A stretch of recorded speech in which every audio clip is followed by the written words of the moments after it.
Once a woman treat a man right, he becomes blind to every other woman.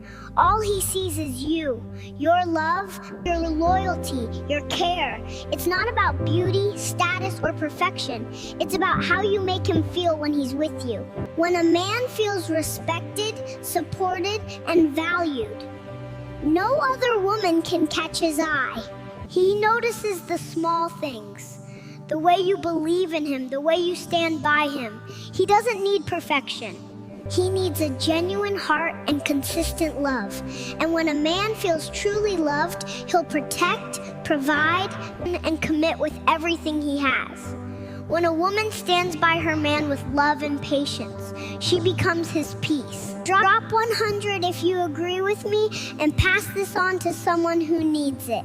God bless.